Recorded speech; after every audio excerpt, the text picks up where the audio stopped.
अंतर्राष्ट्रीय योग दिवस जो मनाया जा रहा है वो पूरे विश्व में माना है कि वास्तव में भारत योग गुरु था। और आज हमारे देश के प्रधानमंत्री जी ने चंडीगढ़ में जिस तरह से योग दिवस के अंदर शिक्षक के रूप में भारत के प्रधानमंत्री होते हुए भी जो योगा कर रहे थे, बेचारे विकलांग थे, भैया बहन थे, उनको स्वयं ने योग में शामिल हुए और उन्होंने शिक्षक के रूप में ऐसे देखा कि योग कैसे किया जाता है। और आज पूरा विश्व ने देखा है भारत वास्तव में ही विश्व गुरु था और योग गुरु था। आने वाले दिनों में जो योग का ग्लोबलाइजेशन हो रहा है उसके जरिए काफी बीमारियों को कम हो रही हैं, तो इसका क्या श्रेय बाबा रामदेव को जाता है?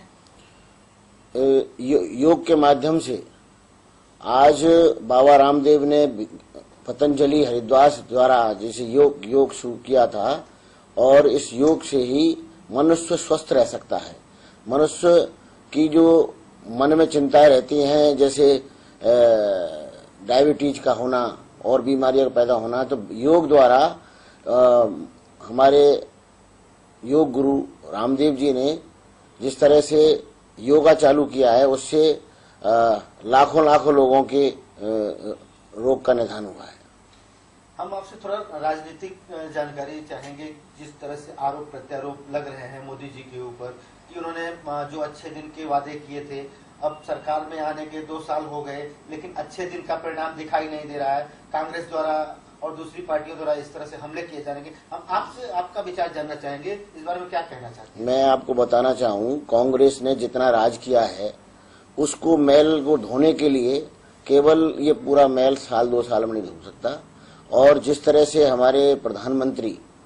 पूरे विश्व में पूरे जिन देशों में यात्रा कर रहे हैं उस देशों से वो अपना संपर्क जुड़ा रहे हैं और उनका साथ दे रहे हैं और हमारा साथ दे रहे हैं, जिससे हमारे भारत में आने वाले समय में 2017 और 18 में विश्व की जनता को और भारत की जनता को ये पता पड़ेगा देश के प्रधानमंत्री जी ने हमारे भारत के क्या किया है। अभी एफडीआई को लेकर जो लामबंदी चल रही है, तो आने वाले दिनों में मतलब जो बीजेपी सरकार विपक्ष में बैठी थी, एफडीआई का विरोध कर रही थी, अब सत्ता में है बीजेपी सरकार, तो कांग्रेस उसका विरोध कर रही है, तो क्या कहना चाहेंगे इस बारे में? अब मैं ये कहना चाहता हूं कि एफडीआई के माध्यम से हमारे भारत देश का विकास हो सकता है। इसी तरह से अभी राज्य की पार्टियों में और सत्ता में और पार्टियों में एक हलचल मची है कि एफडीआई आने से हमारे देश का विकास हो सकता है। अब मुझे पूरा विश्वास है कि हमारे प्रधानमंत्री जी के साथ कुछ पार्टियां साथ देंगी और एफडीआई को पास कराएंगी। आप वाजपेयी जी, आडवाणी जी के काल से आप जुड़े हुए हैं पार्टी से, आप आरएसएस के लिए भी काम कर चुके हैं, आप राजस्थान में भी इसमें काम कर रहे हैं प्रभारी के रूप में, तो आने वाले दिनों में क्या ऐसा समझा जाए कि जो सरकार बनेगी, परिवर्तन हो गया, विस्तार हो रहे हैं, उसमें हम आपको किसी उच्च पदस्थ पे देख सकते हैं? भारतीय जनता पार्टी में दायित्व के लिए नहीं काम किया जाता और मैं संघ परिवार से जुड़ा हुआ हूँ। मेरे एक छोटे से कार्यकर्ता को लोकसभा का टिकट दिया, मैं लोकसभा का चुनाव जीता और उसके बाद में मेरी सीट का परसिमन हो गया और मेरे को चलो टिकट नहीं मिला। लेकिन मैं आपको बताना चाहता हूं कि भारतीय जनता पार्टी एक छोटे से छोटे कार्यकर्ता को टिकट देती है और आपने आप देखा होगा कि हमारे उत्तर प्रदेश में एक एससी के कार्यकर्ता को जो प्रदेश अध्यक्ष बनाया है। मैं ये बताना चाहता हूं, उत्तर प्रदेश जैसे राज्य में हमारे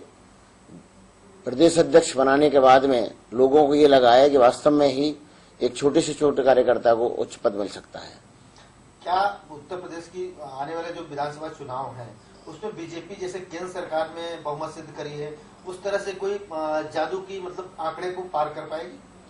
मैं आपको बताना चाहूँ कि उत्तर प्रदेश में अब जनता जागरूक हो चुकी है और हिंदुत्व भी जागरूक हो चुका है। जिस तरह से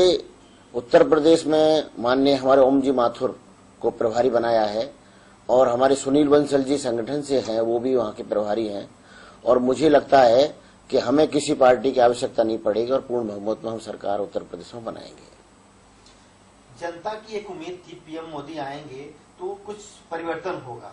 लेकिन अभी तक 2 साल हो चुके हैं, ऐसा कुछ दिखाई नहीं दे रहा है। तो आने वाले दिनों में क्या कुछ उम्मीद की जा सकती है पार्टी की तरफ से, मोदी जी की तरफ से, कि जो आम पब्लिक थी जिस तरह से उनको पूर्ण बहुमत देकर सत्ता में लाई है, तो क्या आने वाले दिनों में ऐसे कुछ परिवर्तन किए जाएंगे जो आम पब्लिक के हित में रहे? मैं आपको बताऊं, माननीय हमारे देश के प्रधानमंत्री जी ने गरीबों के लिए जो खाता भी बैंक तक नहीं जा सकते उनके खाते खुले, और अभी जो बैंक में जो प्रधानमंत्री योजना के तहत बीमा हुआ है और वो उसके तहत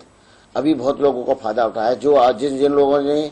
12 रुपए का बीमा के हिसाब से या उनका खाता खुलने के बाद में उनको जो जिनका एक्सीडेंट हो गया, कुछ हो गया, भगवान की कृपा से उनको आज तक उन्होंने 1-2 लाख रुपए नहीं देखे, और प्रधानमंत्री जी ने जो गरीब जनता का खाते खुलवाए हैं उनको आज स्वास्थ्य बीमा, ये सब योजना जो बनाई है आज तक किसी ने नहीं देखी, जो जनता ने आज देखी है। और मैं जो ये घरों में शौचालय के लिए जो व्यवस्था बनाई है वो बहुत अच्छी बनाई है, और शौचालय के से हमारे बहनों का और महिलाओं का अच्छा लाभ मिला है। जनता को क्या संदेश देना चाहेंगे मोदी सरकार के बारे में, महाराष्ट्र सरकार के बारे में? आने वाले दिनों में जो आप लोगों की मतलब एक संभावना है कि यूपी में भी सरकार बनेगी, तो ऐसे में पार्टी की तरफ से क्या संदेश देना चाहेंगे आम जनता को? मैं बताना चाह रहा हूं कि यहाँ महाराष्ट्र में हमारे फडणवीस जी ने मतलब एक ऐसे योग्य मुख्यमंत्री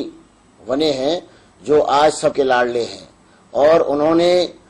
जमीन से जुड़े हुए होने के नाते इस महाराष्ट्र में वो काम करने जा रहे हैं जो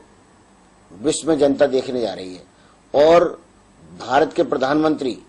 जी का आग्रह है कि पूरे राज्यों में हमारे मुख्यमंत्री अच्छा काम करें, जिससे आने वाले समय में हम और पूर्ण बहुमत में अपनी सरकार बना सकें। यूपी में अखिलेश सरकार है, उनके सामने प्रेजेंट किया जा रहा है, कुछ लोग बीजेपी से वरुण गांधी को प्रेजेंट कर रहे हैं अखिलेश के तर्ज में, तो क्या पार्टी इसको आगे उनको आधिकारिक रूप से प्रमोट करेगी? मैं ये चाह रहा हूं कि जिस तरह से मुलायम सिंह ने अपने बेटे को मुख्यमंत्री बनाया है, ये उन्होंने अच्छा नहीं किया, और उनके भाई भी थे, सब कुछ थे, लेकिन आज हमारी पार्टी वो क्या निर्णय लेती है ये सोच समझ कर निर्णय लेगी, और आने वाले समय में मुझे लग रहा है कि अच्छे आदमी को ही उत्तर प्रदेश में मुख्यमंत्री का दायित्व देंगे। शत्रुघ्न सिन्हा जैसे कुछ वरिष्ठ नेता जो हैं पार्टी के, वरुण गांधी का नाम आगे कर रहे हैं कि आने वाले दिनों में वरुण गांधी को वहां पे तवज्जो दी जाएगी, उन्हें सीएम के रूप में प्रमोट किया जाए, तो इसके बारे में क्या कहेंगे? ये तो भारतीय जनता पार्टी का केंद्रीय नेतृत्व निर्णय लेगा कि किसको हमें बनाना है। Thank you.